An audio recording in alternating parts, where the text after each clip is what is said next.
Welcome back to another weekly GMBN Tech show. Coming up this week, we have loads of news. We've got some cool stuff from Crankworx over at Rotorua in New Zealand. We've got stuff from the North American Handmade Bike Show. We've got possibly the best value bike we've seen this year. And guess what? We have a new presenter here at GMBN Tech at last. Okay, so I almost didn't really know the order to do this in. So first up, I'm going to actually throw you over to the North American Handmade Bike Show, where Catherine from GCN was over there reporting. She found some really cool stuff. I actually bumped into my favourite, Calvin, over at Park Tools, who's got a little message for us. Catherine's not our new presenter, by the way, on GMBN Tech, so stay tuned for a bit of news on that. But in the meantime, check out all this cool stuff. A technical welcome to the North American Handmade Bicycle Show. We're here to bring you some of the coolest mountain bike tech that we've seen. So let's check it out. Yeah.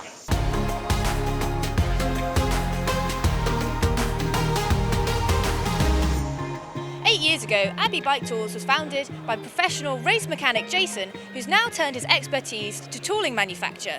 He started out with the Crombie, which is this one here, and it's said to make cassette removal and installation super easy. It's since been adapted for through axle, of course, and for a range of other group sets, and now they provide a huge range of really high precision tools, perfect for the job. If you're a fan of colour anodised parts, then you'll have definitely heard of Paul, but there's so much more to them than that. New onto the market from Paul this year is their mountain bike dropper trigger, which is made out of metal. So you'll actually find that most of them on the market are made of plastic, but Paul wanted to go for a super high quality metal trigger in this case. It's actually their 30th anniversary this year at NABS, so they've got this really cool display of vintage mountain bike parts from their early years. Check out this one. This was from 1994. How old were you then? I was only 2. Now, I'm sorry, Doddy, that you can't be here in the flesh to see this one because it's absolutely gorgeous. It's the Mobius cross-country bike from Seven, and it's constructed out of double-butted titanium. It's been designed with durability at the forefront, but also offers custom geometry, as well as being really lightweight, so it's only coming in at £22. It's pretty cool. I bet you'd love to give this one a go. Now, we're here with Onyx from Minnesota to check out their instant pickup hubs, and I'm going to let the expert Daniel explain exactly how they work. All right. Well, what we do is we manufacture a hub that uses a Sprag clutch engagement system. Okay. So the Sprag, unlike a ratchet and pawl assembly, has no teeth, so that means there's no noise coming out of it. It's a fully silent hub during its operation. It functions similar to a bearing, where it has very low drag. When you're backpedaling, all the elements of the Sprag lay back and glide along inside of a smooth steel body that we put inside the hub.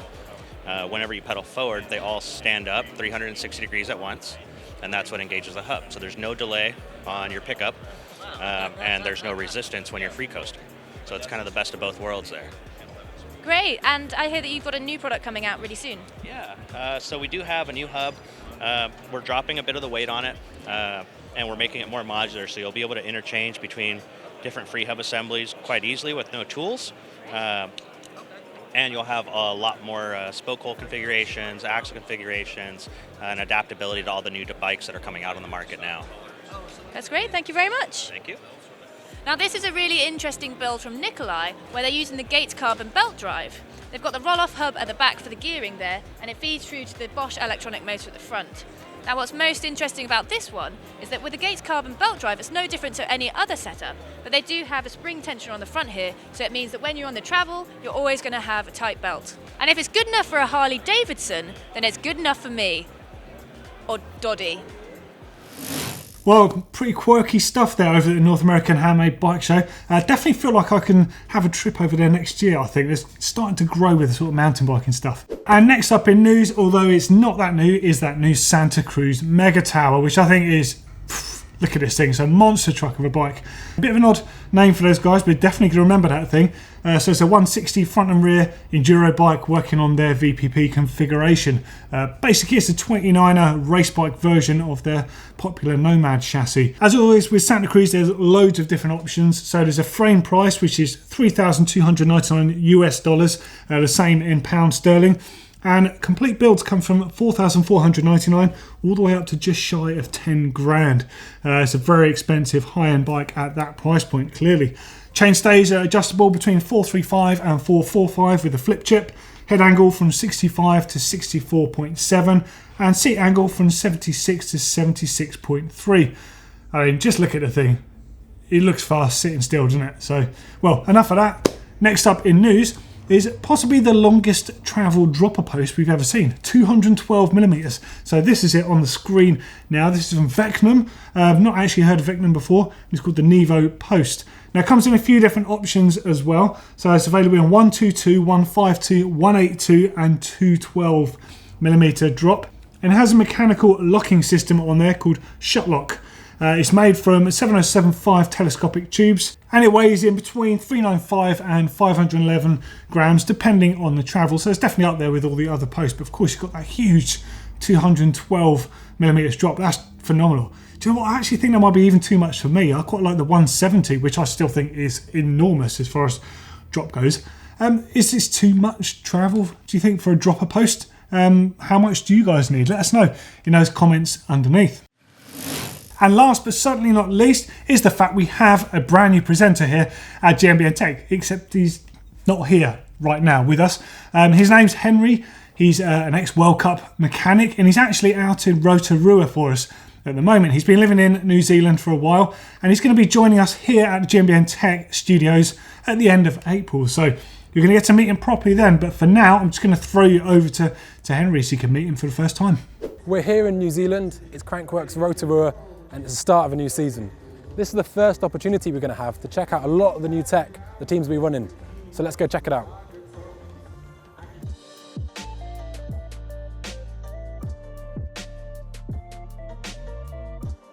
So here we are in the Maxxis tent, checking out some of the amazing bikes, all the kit they've got here, and they've actually got a really cool special edition tyre just for the event. Can you tell us a bit about this and the backstory behind it? Yeah, sure. So this year Maxxis has stepped up to gold sponsorship of the whole Global World Tour, and New Zealand's the first stop on the Global World Tour. As the distributors for New Zealand, we thought we needed to do something special in conjunction with Maxxis, and so to celebrate the fact that Maxxis is New Zealand's tyre of choice, we've come out with a special edition Assegai. Maxxis released the Assegai tyre last year in conjunction with Greg Minnaar, and they named the tyre the Assegai because of a Zulu spear that the Zulu tribe in South Africa use. And so when we thought, okay, the event's coming to New Zealand now, what can we do? We thought we would rebrand the tyre, the Taiaha, which is a name of the Maori spear that is used in traditional dance and as a chief's weapon. And so we've worked in conjunction with the New Zealand Maori Arts Council to develop some special, unique Maori artwork along the side of the tyre, and have rebranded the Assegai, the Taiaha, just for Crankworx Rotorua 2019. And you were saying it's got a slightly different casing to make it the perfect tyre for New Zealand riding, Yes, so right? the Assegai was released as a downhill tyre, and so we thought we are actually going to donate 100% of all profits to trail building in Rotorua. Oh, that's amazing. So because the network here is fantastic. Amazing. And it doesn't build itself. No, it doesn't build itself. It costs money. In fact, we got taken up there by the Trails Trust, and they've got an incredible network up there. So we wanted to be able to fund with them, and so we thought we wanted to just do a kind of a trail tyre rather than downhill tyre. So yes, it's a trail version in 27 and 29, only available at Crankworx 2019. How cool is that? Well, thank you very much for the info. That's great. No worries. Sweet. So here we are in the Zero tent with Finn, and this is actually Rob Metz, the designer's personal bike. Would you just tell us a little bit about it? What makes it so unique? So this is Rob's personal prototype ride. It's got the belt drive here. He's made his own chainstay out of one of the chain-driven chainstays, and yeah, it's super durable.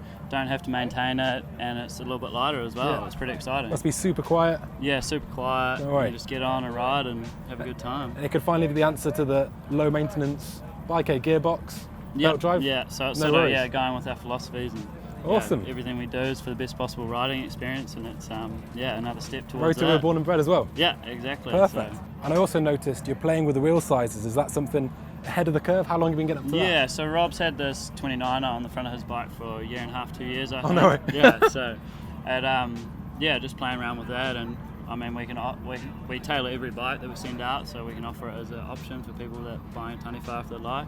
And I suppose this is the perfect testing ground for a bike like this. Oh yeah, the Redwood's just over there. It's pretty fun, eh? And pretty good riding. He can jig them up at home and as is needed, and prototype bikes. Yeah. So he's got a little bit of a carbon workshop and Unreal. yeah, does what he wants. And yeah, it's pretty cool. So there is the Zero Tanafa, belt driven, one hell of a spec on the bike, 2927. Taking the technology you may have previously seen with automotives and cars and commuter bikes, soon to be available on mountain bikes. I think it's really exciting. Back to the studio.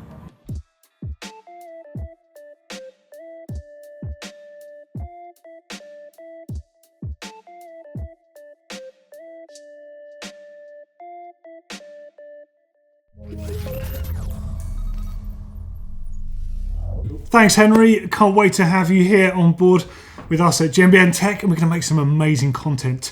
Right, so straight into Bike Cave now, which of course is where we will keep our bikes at night, where we maintain our bikes, where we lock them up nice and safely. So you know the drill, take some photos of your Bike Cave, tell us all about it and get it into the uploader link right at the bottom of the screen. They're nice and easy to follow, just make sure you fill in all the important stuff like your name, where you're from and what your bikes are. First up this week is from Gary Riley, and he's at Crystal Palace. Okay, so that's in the UK. Nice area. So we've got a Vitus, very nice. GMBN Tech on the TV in a Bike Cave, always good. Compressor down the bottom there. Makita impact driver, and what else you got? Makita drill as well, by the looks of it in the background. Work stand, all sorts of good stuff going on in there. Just finished upgrading my new 2016 downhill bike. Yeah, dude, it looks awesome. Got a skateboard there as well. You've got the Vitus graphics on your skateboard. Nice, there's dedication. Radio controlled car. Also pleased to see some images of some old motocross bikes on the back and what looks like a shot, I guess, might be of you or perhaps a relative of yours on a motocross bike. Must be you. Look at the size of those tyre irons you've got down the back there. So you've got a motocross bike in there. Interesting. Got a fire extinguisher. Lots of good stuff going on there. Snowboards too on the doors. Awesome setup, mate. Really good. And I'm loving the little stool as well with the little parts tray underneath it. I've got my little park tool that I like to spinel. Is that a word? I don't even know. That's what I like to do on mine anyway. Around the bike, it's super useful. But I do like the fact you've also got a parts tray on it. Very nice. And now this is a first. This is super cool. So Sal, who's a truck driver in Colorado, keeps bike in the cab. So this is mega. So I'm a truck driver, or as you guys call it, a trolley. I'm on the road during the week and take my mountain bike with me pretty much everywhere, but I can't take my truck because of the size. Been lucky enough to be able to park in areas near trailheads in Colorado. Oh, that is the dream. This is how I store it in the cab and how I do some maintenance if need be. That is dedication. I absolutely love this. So that's basically a bedroom inside the cab of this truck, but you've got your bike in there. That's super cool. And it fits in easily as well, actually. Look at that bad boy. Awesome setup, huge rig, and you've got your mountain bike so you can happily go everywhere. In fact, that's one of the most novelty. I'm going to say that's the best bike cave we've had for a while, just on the novelty factor. That's awesome. Life on the road, but there's plenty of room for your helmet, your bike, and all your important stuff. And your Diamondback, obviously, which is your bike. Fox 34s, very nice. Flat pedal rider, always good. WTB tyres, looking good. That's really cool. Let's see some vans. Come on, guys. Anyone that's got a van out there, keep your bike in there, go travelling at weekends, go on holiday, or maybe you do an Alex on and actually live in your van. Any of that, send it in. We'd love to see your entries. Now it's time for Rewind, which is a section I love. This is all about retro mountain bike stuff. If you've got any retro mountain bike gear, old photos of yourself or relatives racing bikes, or better still, if you've got a retro bike you've been rebuilding, take some photos and tell us all about it. The uploader link is right there at the bottom of the screen. Alternatively, if there's some cool stuff you want to know about, maybe where the first suspension fork came from, who was behind it, anything like that, write in and ask us or add it in the comments below and use the hashtag Rewind because we want to delve deeper into mountain bikes past. Now coming up here is a beauty. So this one is from Eric in Oslo in Norway. Now this is a GT Lobo, so this is one of the STS Lobos. Just look at this thing. So the pictures were taken way back in '96 when he got a phone call from his friend Rufus. A customer just dropped off a mint GT Lobo for service at the bike shop he used to work at. Quite surprised really, because most of these used to snap in half. They're absolutely amazing bikes, but they just kind of parted ways in that era. So this was a beast and a beauty to behold, and just begged for a photo session. And since Atherton Bikes just launched a lugged carbon bike, I thought it would be fitting to rewind back to some old versions of the same technique. Yeah, very true. So there's so much to talk about on this frame design. So it's basically got a 4-bar linkage system on the back end, but it uses a pull shock, which was actually one of the problems with it, because those pull shocks used to leak on occasion. It depends if you had a good batch or a bad batch. This particular one has got a Hope brake on the rear, and it's got a really alternative mount on there. It's funny because those mounts are actually used to stop the brake affecting the suspension action, but you don't actually need it on that because it's got the horse link on the lower there. But very cool, and it looks like it's got a Hope big and hubs too. So there's that low pivot there with the detail of that RockShox Deluxe shock on there, and you can just about see the AC forged crank. I've got a set of those cranks actually. Oh, there's that shock in all its glory. Great pictures, by the way, Eric. Really, really decent. Nice to see everything in all its detail. Tell you what, it's in amazing condition. Still got a Mavic. It looks like 321 rims on there, which was the same as the 521, except that was the disc only one, so it didn't have the braking sidewalls on there. And I can't see what tyres they are yet. They could be Michelin's, but there you go. There's one of those lugs of the frame. Absolutely stunning. I mean, GT still make lovely bikes, but this was really something special, I thought, regardless of how well it may or may not, in this case, have ridden. They were just absolute works of art. Bit of an alternative brake mount on the front there. Looks like a bit of a home bodge, but pretty cool nonetheless. And there's the head tube. Oh, and there we go. Oh wow, so you've got White Brothers forks on it. So that's like a UD 150, I think. SDG saddle on there. Speed defies gravity, that brand. AC chain guide. Oh, look at this thing. Absolutely lovely. It's tiny, isn't it? Really short wheelbase, which is certainly by today's standards anyway. Absolute work of art. Do you know, I actually saw a couple of these out at Seosa last year. In fact, I took a whole bunch of pictures of Lobos. I think there was, so the STS Lobo, like this one, made of the thermoplastic carbon. The first picture is, in fact, another STS Lobo. This one, a little bit different in spec, very similar. This one has the 521 rims rather than 321s. It has the same saddle, same back end, same stuff like that, but it's got a boxer on the front, which was the RockShox fork. Lovely piece of work, that. As you can see, you know, similar sort of pictures, although this was on a stand. It's got a Michelin Wild Gripper tyres on there. Amusingly, they did make some harder compound tyres for cross country that were known as the Wild Slippers by those that rode them and chose not to ride them ever again. And now moving on, we have the original one. So this is the RTS. So the high pivot bike has a linkage driving a shock below the bottom bracket, and the shock itself pierces the seat tube. Really cool design. RTS rocker tune suspension, classic bull burnished finish that you used to see. It's got RockShox SID on it. I don't think there was a period fork for that bike. I think they used to have the RockShox Mag 20 and Mag 21s on there. And then next up is an LTS. This one has Onza L-bend bar ends on there, RockShox GDSLs, Magura HS33s, though not the Raceline model. All the usual stuff as you expect to see on the LTS bikes. And also, I've forgotten about this one. Wow, look at this. So this is a GT IT1. So this was their first gearbox bike. So in fact, Chris Smith used to ride for GT in this era, and he had one of these, so I got to have a go on it. The bike worked quite well, but the back end was like super long on it, so it's quite hard to get the front end up. And also had an unusually steep head angle for given the sort of bike it was, but really cool that GT actually designed these things. I think Hans Rey's still got one of these. I seem to remember him having one. Fantastic. Oh man, I love all this old stuff. Maybe that's just me being old. And now it's time for Tech of the Week. Now this week I've got to tell you about a bike that is just phenomenal for the money. Now Calibre Bikes is a company based in the UK, and they've got a bike called the Century. It's an enduro race bike. Of course, you might know Calibre from their Boss Nut and their Beast Nut, their previous bikes.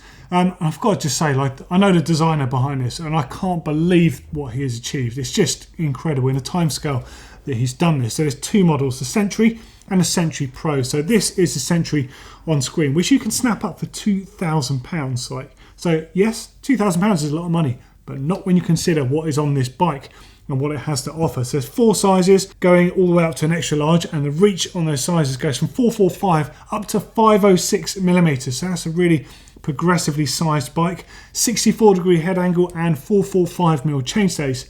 Might sound a lot, but this is a 29er, so that's perfectly fitting for those size wheels. 150mm travel out back with the RockShox Deluxe shock.